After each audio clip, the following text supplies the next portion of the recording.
Welcome to the Hunger Action Heroes podcast. Hunger Action Heroes is a production of the Food Bank of the Golden Crescent.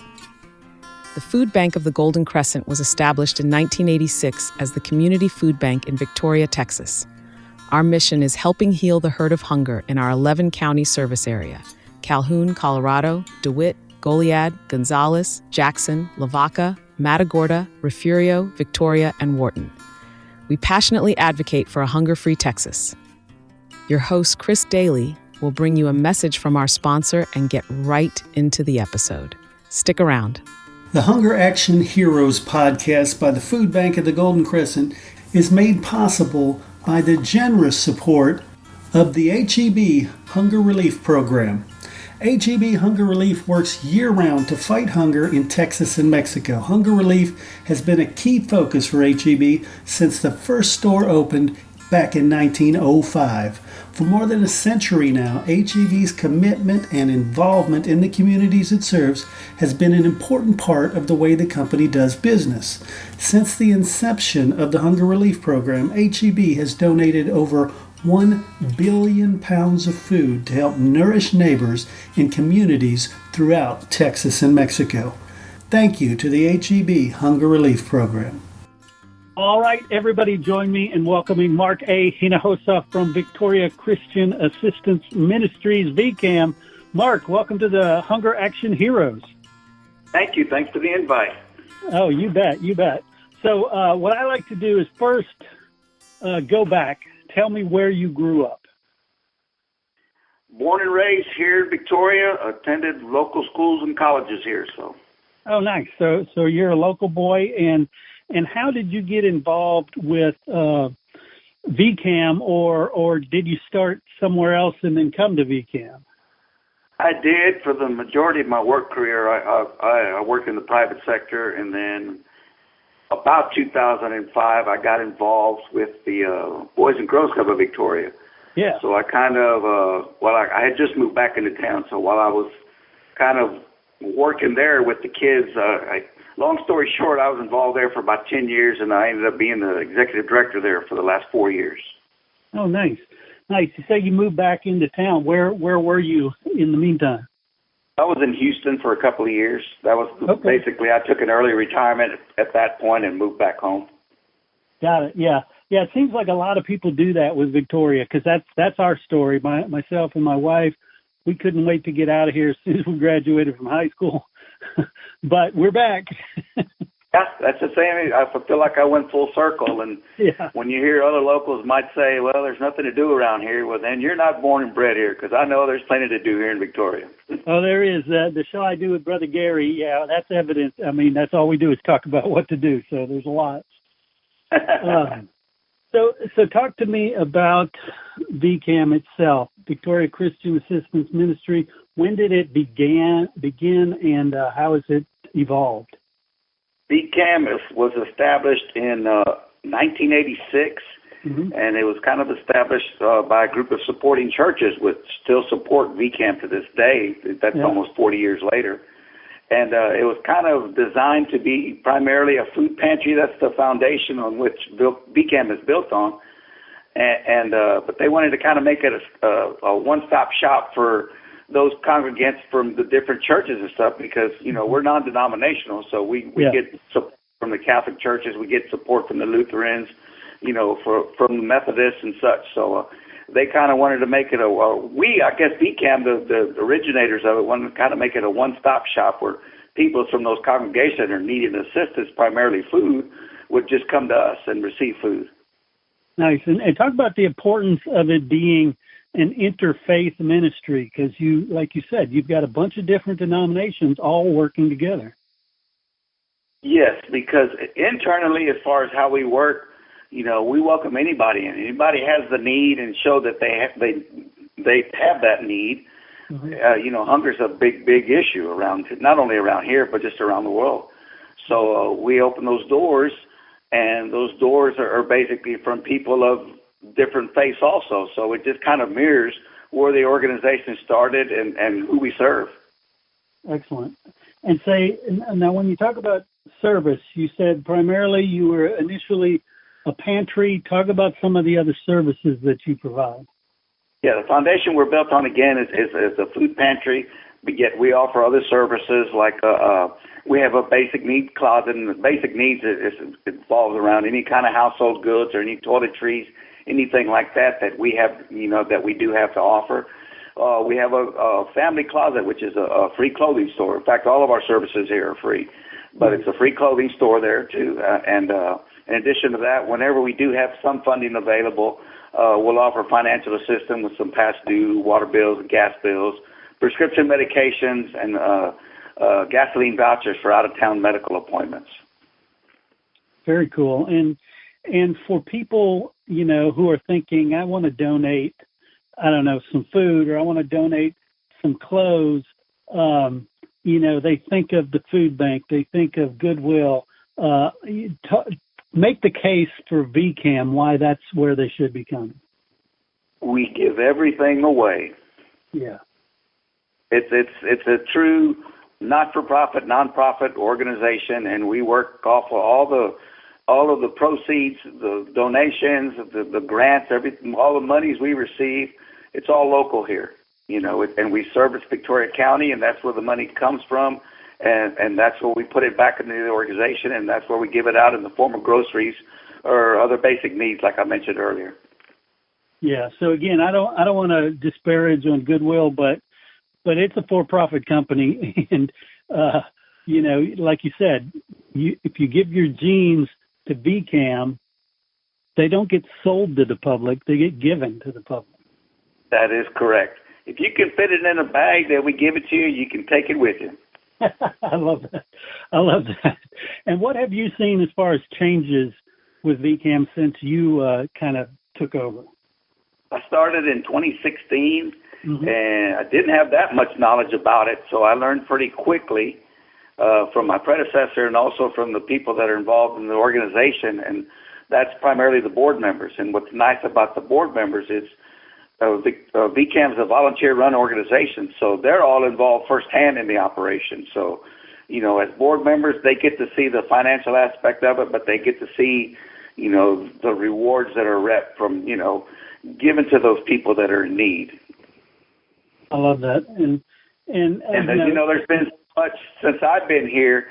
We've weathered the storm, pun intended, I guess, through Hurricane Harvey. Through that prolonged freeze that we had at one time, and then, of course, COVID, and we've managed our ways and we've modified our services, but basically we're still here primarily to serve the hungry, and we don't close our doors. I love that. And talk about how you work with other organizations, how it's not a us or them situation. Oh, yeah. We work very, very closely with all the nonprofits in town and some of the for-profits. But, if there's a need there that we can base it off of a referral from, like, say, Mid-Coast Family Services or from Gulf Band, that's just to name a couple of them, then we're definitely work very, very closely together to service them, but then also, and their clients, but also to service ourselves by giving. So. Excellent. And, obviously I mentioned at the top of the show, this is the Hunger Action Heroes podcast for the Food Bank of the Golden Crescent. Talk about VCAM's relationship with the food bank. Our relationship is about as close as two organizations can have a relationship. We're the largest food pantry in the surrounding 11 county area that the Food Bank of the Golden Crescent services. So with that being said, we work very closely with them. We rely on them heavily just as much as they rely on us, but we rely on them heavier because we get the majority of our product, our food product, from the food bank. So, with that being said, we can only run as well as the food bank can run. Got it. And how? What sort of reporting? And this is just me, the businessman, and me wanting to understand the infrastructure. What sort of reporting do you have to give? Do you turn in to determine how much food you get, how much you give out, things like that? We do that. We basically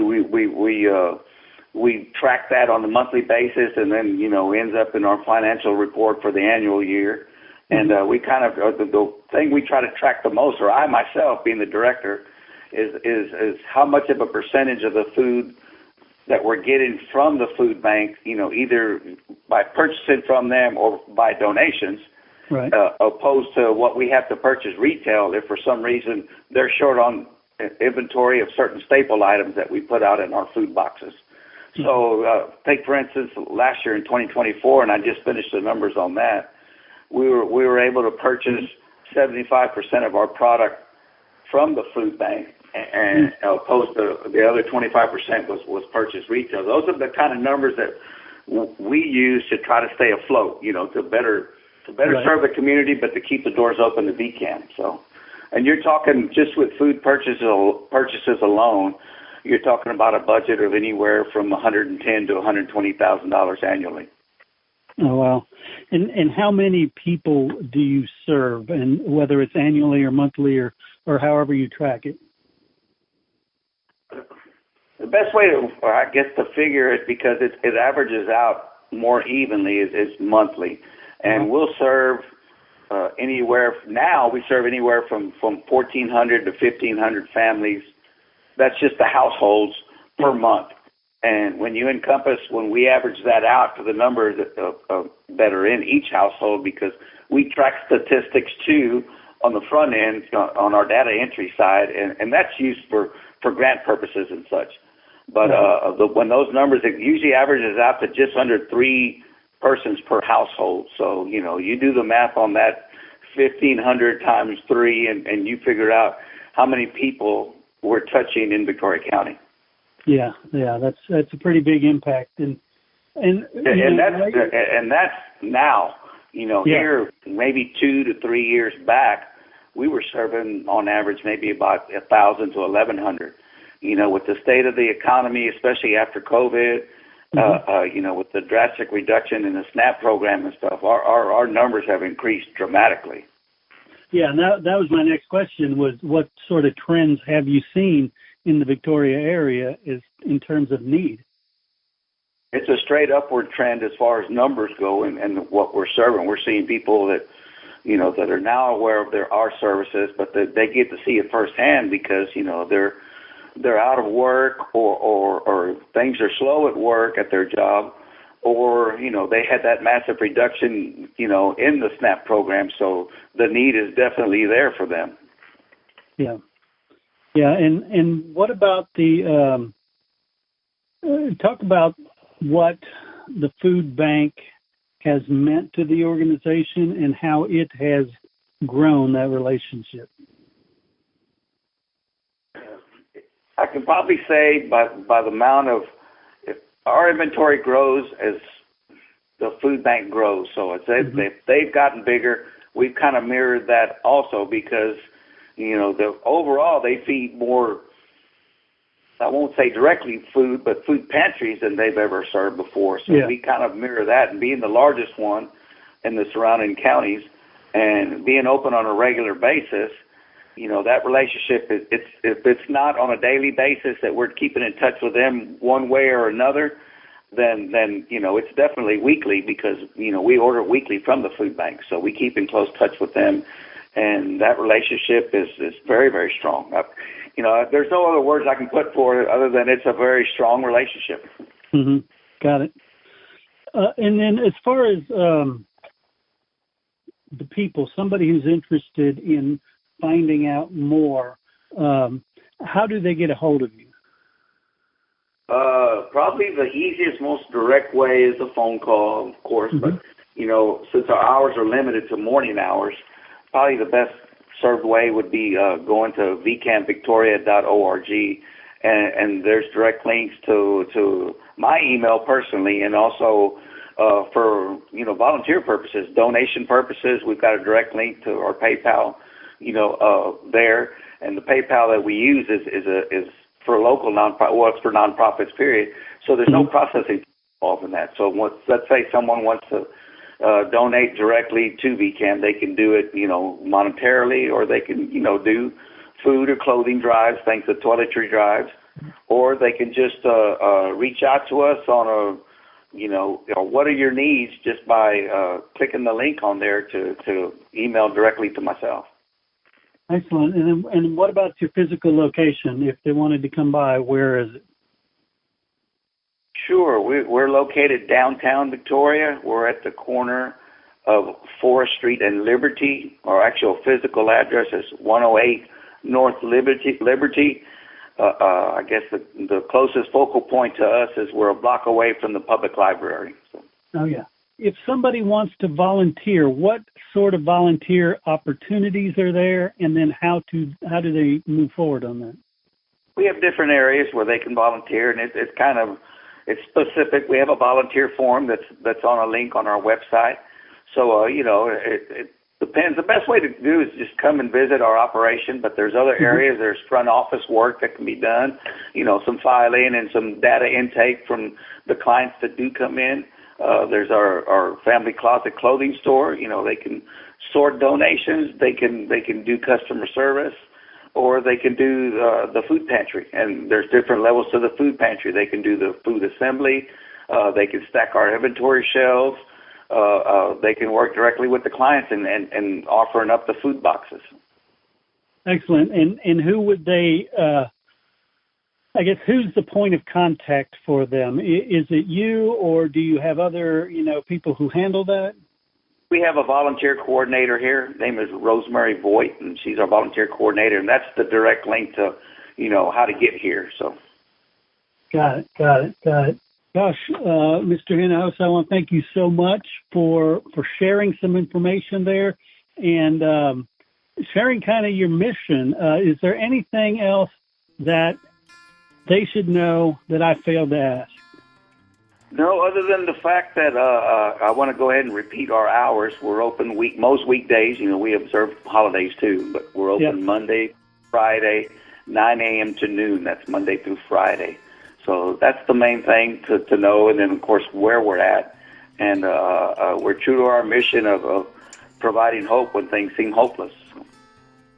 I love that. Great mission statement, providing hope when things seem hopeless. Marc A. Hinojosa, Victoria Christian Assistance Ministries, or VCAM.